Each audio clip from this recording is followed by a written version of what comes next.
Hello, how are you everybody. आज आपके लिए जो मैं वीडियो लेके आई हूँ, आज अपना जो टॉपिक है वो है एक मोटिवेशन वीडियो जो आपको मोटिवेट करेगा।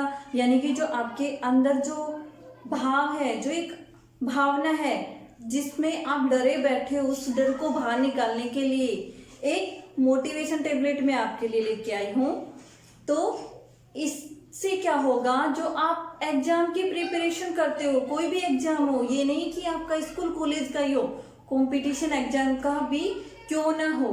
कई बार क्या होता है, हम किसी एग्जाम में फेल हो जाते हैं तो हम क्या हो जाते हैं, मायूस हो जाते हैं। दूसरे एग्जाम पास करने के लिए हमारे अंदर की जो हिम्मत सी वो टूट जाती है।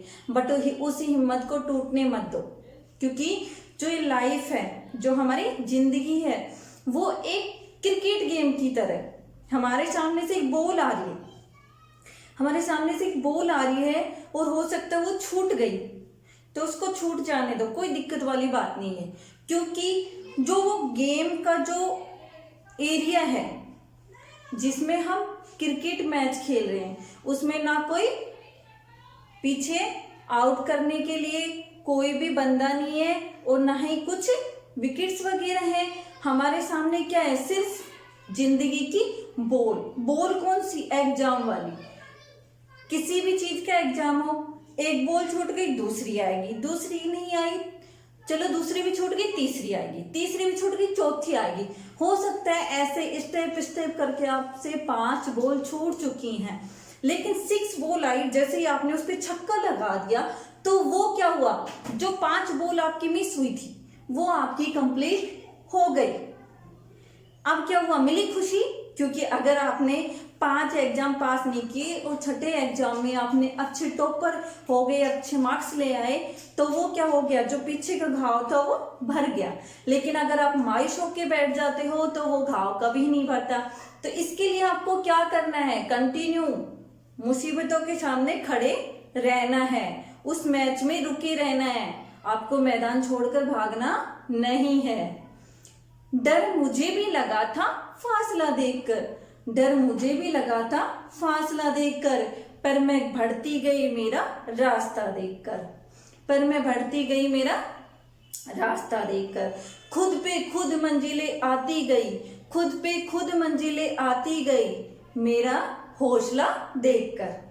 सफलता की पोशाक किसी को मिलती नहीं है, सफलता की पोशाक किसी को बनी हुई नहीं मिलती, बल्कि सफलता की पोशाक को हुनर से चुनना पड़ता है। तो फ्रेंड्स, यही हमारे सामने कि हम किसी भी चीज से घबरा कर ना बैठें, उसका बराबर रुककर उसका मुकाबला करें। अगर हम मुकाबला करते रहेंगे तो एक ना एक दिन हमारी मंजिल खुद पे खुद हमारे पास में चलकर आएगी। अब आपको प्रिपरेशन एग्जाम के लिए, मैंने आपको बोला कि आपके एग्जाम की तैयारी के लिए, अब जैसे लॉकडाउन चल रहा है, लॉकडाउन की वजह से स्कूलें भी बंद है, कॉलेज भी बंद है, कोचिंग भी बंद है, तो स्टडी में क्या आ रही है, रुकावट आ रही है। तो हम क्या सोचते हैं, जैसे जिसके ज्यादा मार्क्स आते हैं उनकी सोच ये होती है कि अगर हम स्कूल का सहारा नहीं लेंगे, कॉलेज का सहारा नहीं लेंगे या फिर कोचिंग का सहारा नहीं लेंगे तो हम कामयाब नहीं हो पाएंगे। बट ऐसा कुछ नहीं है, बिना कॉलेज स्कूल कोचिंग के भी आप अपना एग्जाम पास कर सकते हो। उसके लिए लगन की जरूरत होती है, कुछ टिप्स मैं आपको बताने वाली हूँ, उन टिप्स की जरूरत होती है। तो उन एग्जाम्स को पास करने के लिए आप चलिए मेरे इस वीडियो पर, मैं आपको ट्रिक बता रही हूँ। तो सबसे पहला ट्रिक है हमारा आत्मविश्वास। आत्मविश्वास यानी सेल्फ कॉन्फिडेंस, आत्मविश्वास यानी सेल्फ कॉन्फिडेंस। ओके, अब सेल्फ कॉन्फिडेंस क्या होता है, सेल्फ कॉन्फिडेंस क्या होता है, यानी कि अपने आप पर पूरा विश्वास करना कि मैं ये चीज कर सकता हूं। सफलता के लिए आत्मविश्वास बहुत जरूरी होता है और सफलता के लिए तैयारी की जरूरत होती है। यानी आत्मविश्वास के लिए सफलता बहुत जरूरी होती है और जो सफलता हम कर रहे हैं उसके लिए आत्मविश्वास भी बहुत जरूरी होता है। अब आत्मविश्वास खुद में ही आप में ताकत नहीं है उस चीज से लड़ने की, तो आप उससे कैसे कामयाब होगे। एक छोटी सी चींटी होती है, आप देखते हो दीवार पर चढ़ती है, फिसल के आ जाती है, लेकिन फिर चढ़ती है, फिर फिसल के आ जाती है, लेकिन वो बार बार कोशिश करके अपने आप को प्रूफ कर देती है और जहां वो जाना चाहती है, दीवार पर जितनी ऊंचाई तक जाना चाहती है वो लास्ट में पहुंची जाती है। जब एक छोटा सा जानवर इतनी मेहनत कर सकता है तो हम इतने बड़े इंसान क्यों नहीं कर सकते? कर सकते हैं। इसी के साथ में मैं आपको बता रही हूं समय सारणी and planning for study. Planning for study का मतलब होता है यानी कि पढ़ाई का जो आप प्लान करते हो कि मेरे को इतने घंटे दिन में पढ़ना है और इतने घंटे ये काम करना है, यानी कि मैं पढ़ाई के लिए इतना समय निकाल सकता हूँ या सकती हूँ, तो उसके अकॉर्डिंग आपको अपनी समय सारणी बनानी है। समय सारणी आपकी ऐसी होनी चाहिए कि उसमें कुछ लॉजिक हो। ऐसे नहीं कि 24 घंटे में से सिर्फ 2 ही घंटे की आपने समय सारणी बनाई और उसी के अकॉर्डिंग आप पढ़ रहे हो। नहीं, जितना आप काम करते हो उसी के अकॉर्डिंग आपकी स्टडी रूटीन भी होना चाहिए, यानी कि आपकी पढ़ाई का समय भी ज्यादा होना चाहिए। अब इसके साथ में ये नहीं कि आप एक दिन पढ़ाई करके फिर दूसरे दिन रुक जाते हो, ऐसा नहीं है। आपको वो रूटीन रेगुलर रखना है, लगातार करना है। लगातार करोगे तभी कामयाब होगे। ऐसे नहीं कि एक दिन पढ़ के 5 दिन आप रेस्ट कर रहे हो, सो रहे हो, घूम रहे हो, फिर रहे हो या कहीं चले जाते हो, तो ऐसा नहीं है।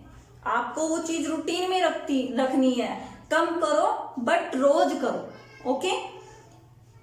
समय सारणी भी ऐसी होनी चाहिए, यानी कि टुकड़ों में पढ़ाई करनी है आपको। ऐसे नहीं कि एक बार बुक लेके बैठ गए तो लगातार उस पर बैठे ही रहे, ऐसा नहीं है। उसमें ब्रेक होना चाहिए 25 मिनट बाद में, 30 मिनट बाद में, या फिर 40 मिनट बाद में। इससे ज्यादा नहीं होना चाहिए, क्योंकि इससे ज्यादा क्या होता है, जो अपना ब्रेन है वो स्थिर नहीं रह पाता। उसको कॉन्सेंट्रेट करने के लिए हमें उसमें ब्रेक देना पड़ता है। ओके। इसी के साथ में हमारा नेक्स्ट टॉपिक आता है स्टडी मटेरियल। स्टडी मटेरियल जहाँ पे हम हमारी अध्ययन सामग्री रखते हैं। स्टडी मटेरियल का मतलब अध्ययन सामग्री, जो हमें चीजों की जरूरत होती है, वहां पे लाइट प्रॉपर वे में होनी चाहिए और जो हमारी जरूरत की चीजें वो सारी हमारे टेबल पर होनी चाहिए। ये नहीं कि अब मैं पढ़ रही हूँ 10 मिनट बाद में मेरे कुछ याद आ रहा है कि ये चीज नहीं है, फिर मैं उठ के लाने जा रही हूँ, या फिर 5 मिनट बाद में किसी चीज की जरूरत पड़ गई फिर उठ के जा रही हूँ। तो ऐसे क्या होगा, आपका रूटीन टूट जाएगा और वो चीज आपको अच्छे से लर्न नहीं हो पाएगी। इसी के साथ में आता है हमारा इन्वायरमेंट ऑफ स्टडी। सबसे पहला होता है वातावरण। इन्वायरमेंट, वातावरण, हमें पढ़ाई के लिए ऐसी जगह ढूंढनी चाहिए जहां पे हमें कोई डिस्टर्ब ना हो। ये ना हो कि वहां पे जोर जोर से गाने बज रहे हैं और आप पढ़ने की कोशिश कर रहे हो, पढ़ा नहीं जा रहा, या वहां पे कोई जोर जोर से चिल्ला रहा है। तो ऐसी जगह पे हमें स्टडी टेबल नहीं रखनी चाहिए। हमारी स्टडी का जो रूम है वहां तैयार नहीं करना चाहिए। इसी पे मैं आपको कुछ बताती हूँ। भीड़ हमेशा उस रास्ते पर चलती है। भीड़ हमेशा उस रास्ते पर चलती है जो मतलब यह नहीं कहते, यानी कि जो भीड़ होती है वो हमेशा उसी रास्ते पे चलती है, जिसका मतलब ये नहीं है कि आपका जो रास्ता है वो आसान है। यानी कि भीड़ हमेशा उस रास्ते पर चलती है जो रास्ता आसान लगता है, लेकिन उसका मतलब यह नहीं है कि हमेशा पे जो रास्ते पर जो हमेशा लोग चलते हैं वो रास्ता सही हो। अपने जो रास्ते हैं वो खुद बनाओ, क्योंकि आपसे बेहतर रास्ता कोई नहीं जानता है, या अपने आप को कोई अच्छे से नहीं जानता है। यानी कि जो हम खुद हैं वो अपने आप को जानते हैं, इसके अलावा हमें कोई और नहीं जानता। तो हम जान सकते हैं कि हमें क्या करना चाहिए और हमें उसी के अकॉर्डिंग हमें आगे बढ़ना चाहिए। अगर दुनिया आपके अकॉर्डिंग नहीं चल सके और आप क्या करो, दुनिया को अपने अकॉर्डिंग नहीं चला सको तो दुनिया के अकॉर्डिंग आप चल जाओ। यानी कि जहां पे आपको सुटेबल नहीं लगता तो ऐसे इन्वायरमेंट में ढालने के लिए आप तैयार हो जाओ, अपने आप को तैयार कर लो कि ऐसे काम नहीं चल रहा तो हमें ऐसे काम करना है। वो एग्जाम्पल है ना, जब टेढ़ी उंगली से सीधी उंगली से घी नहीं निकलता तो हमें टेढ़ी करनी पड़ती है। तो जैसे आपको माहौल एडजस्ट नहीं हो पा रहा है तो उस माहौल के अंदर आप एडजस्ट कर लो। ओके। इसी के साथ में एक ट्रिक मैं इसको और बताऊंगी, सेल्फ प्रिपरेशन कैसे करें। सेल्फ प्रिपरेशन यानी कि खुद तैयारी कैसे करें। अब खुद तैयारी करने के लिए हमें क्या करना होगा, नोट्स बनाने होंगे, मेकिंग नोट्स। क्या करने होंगे, नोट्स तैयार करने होंगे, नोट्स तैयार करने होंगे। अब नोट्स क्या करेंगे, हमने कुछ इंपॉर्टेंट चीज याद की तो हम क्या करते हैं, बुक या नोटबुक में उसको अंडरलाइन कर देते हैं।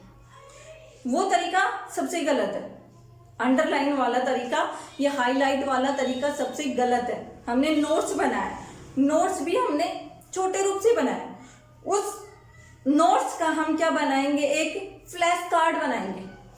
फ्लैश कार्ड देख के हमें याद आएगा कि फ्लैश कार्ड हमने क्यों बनाया था, कौन से टॉपिक के लिए बनाया था। वो क्या होगी, हमारी मेमोरी पर थोड़ा सा प्रेशर पड़ेगा, और प्रेशर पड़ेगा तो हमें वो चीज याद आएगी। थोड़ा सा हम याद करने की कोशिश करेंगे कि ये फ्लैश कार्ड, ये सिंबल हमने क्यों बनाया था, तो उस मेमोरी को हमें, यानी कि हमारी जो रील है वो बैक हो जाएगी दिमाग की, और वो हमें जो चीज भूल गए थे वो तुरंत याद आएगी। अब है पुराने प्रश्न पत्र, जो हमारे ओल्ड प्रश्न पत्र होते हैं, जैसे हमारी क्लास के हैं या कोचिंग के हैं, किसी के भी हैं, कॉलेज के हैं, तो हम क्या करते हैं, जो अपने से पहले उस क्लास को पास कर चुके हैं, यानी कि जो उस स्टेप से जो स्टूडेंट गुजर चुके हैं, हम उससे क्या करें, पुराने सोल्व पेपर भी ले सकते हैं, या फिर जो हमारी गाइड्स वगैरह आती है उसमें भी आते हैं old paper, old question paper आते हैं, उनको हम सोल्व करें। ज्यादा से ज्यादा हम उनको सोल्व करेंगे तो उसके जो तरीके हैं, जो क्वेश्चन के तरीके आते हैं वो सेम आते हैं, और उनसे क्या होता है, हमारी जो मेमोरी है वो याद करने की बढ़ती है, और जो हमें जो कई सारे टिप्स के जो क्वेश्चन आते हैं वो टिप्स हमें आसानी से लर्न हो जाती हैं। इसके साथ में ये जरूरी नहीं है कि हम सिर्फ पढ़ाई पे ध्यान दें, इसके अलावा हमें एक चीज और भी ध्यान रखनी है, वो है सेल्फ नॉलेज, यानी कि सेल्फ नॉलेज की जांच। हमारा जो जितनी तैयारी हमने की है, सेल्फ टेस्ट जिसको बोलते हैं, सेल्फ टेस्ट की भी जरूरत होती है। अब सेल्फ टेस्ट कैसे करें, वो हम रिटन में भी दे सकते हैं और ओरल में भी। ओरल से ज्यादा बेटर रिटन होता है, तो अपने सेल्फ टेस्ट के लिए हम उस चीज को राइट करके देखिए कि हमने कितना, जो हमने जिस मेथड को अपनाया था कितना याद हुआ है, कितना नहीं हुआ। और जो सबसे लास्ट में आता है वो हमारा होता है टेक केयर हेल्थ, सेहत का ख्याल रखें। अगर हमारी बॉडी फिट रहेगी तो हम क्या करेंगे, सही रहेंगे, क्योंकि स्वस्थ मस्तिष्क में ही स्वस्थ दिमाग होता है, या तेज दिमाग विकसित होता है। स्वस्थ मस्तिष्क यानी कि जब हमारा दिमाग सही होगा तो हम ठीक रहेंगे, क्योंकि अपने शरीर की देखभाल करो, यही है जो हर समय आपके काम आता है। जब हमारा शरीर सही होगा तो हमारे पास में रास्ते अपने आप सोल्व होते जाएंगे, जो हमारे रास्तों के जो कांटे हैं वो अपने आप हटते जाएंगे। इसी के साथ में मैं इस वीडियो को समाप्त करती हूँ, और आपको यही मोटिवेट करती हूँ, यही कहती हूँ, यही प्रेरणा देती हूँ कि आप अपने आप को भूलो मत, आप सब कुछ हो और सब कुछ हासिल कर सकते हो। आई होप कि ये वीडियो आपको पसंद आया हो, तो इसको ज्यादा से ज्यादा लाइक एंड शेयर करें और इस चैनल को सब्सक्राइब